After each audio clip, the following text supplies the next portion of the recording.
আসসালামু আলাইকুম। হাওয়াই মিঠাই সেদিন গত শুক্রবারে গেলাম, এসকেস টাওয়ারে গিয়েছিলাম। তখন শুনলাম পাশেই একটা মেলা বসেছে, বৈশাখী মেলা। তো আমার ছোটোবেলার কথা মনে পড়লো। আমি হাতে একটা ভাবি ছিল, ওনাকে নিয়ে গেলাম। গিয়ে দেখলাম লাইভ হাওয়াই মিঠাই বানাচ্ছে। বিষয়টা এত ভাল লাগছিল। হাওয়াই মিঠাই অ্যাকচুয়ালি দেখতেই ভাল লাগে, খেতে যেমন তেমন দেখতে ভাল লাগে। তো আঙ্কেল খুব সুন্দর করে ঘুরে ঘুরে নিজ হাতে একদম সুন্দর করে তৈরি করছিল। তো একদম সাথে সাথে লাইভ বিক্রি হচ্ছিল, কিছু আবার এক্সট্রাগুলা রেখেও বিক্রি করছিল।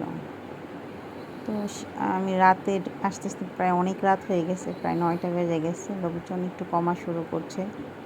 তো আমি এক আঙ্কেলের কাছে দাঁড়ায় দাঁড়ায় হাওয়াই মিঠাই এটা কীভাবে তৈরি হয় ফুল প্রসেসটা দেখলাম।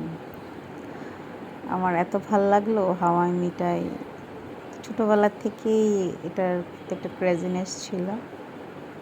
তো আঙ্কেল দেখলাম এটা আবার এই ফোল্ডটা একটু বাড়ানোর জন্য উনি আবার ঘোরালো, ঘুরিয়ে এটা একটা সুন্দর একটা ফোল্ড করে তারপর একটা পলিথিনের ভিতর ঢুকায় আবার হাত দিয়ে পলিথিনটা গোড়াটা আটকায় ফেলে।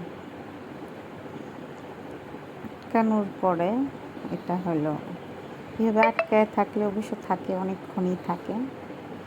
তো পরে হয় বিক্রি করে। আটকানো থাকলে ভালো, বাইরে কোনো জীবাণু বা ময়লা এগুলো থাকে না। ওরা লাইভ বিক্রি করছিল, আবার হাওয়াই মিঠাইগুলো এখানে সংরক্ষণ করেও রাখছিল। আমার তো মনটাই ভালো হয়ে গেছে হাওয়াই মিঠাই দেখি। মেলাটা খুব সুন্দর ছিল। তো মেলা রাত্রি হওয়াতে লোকজন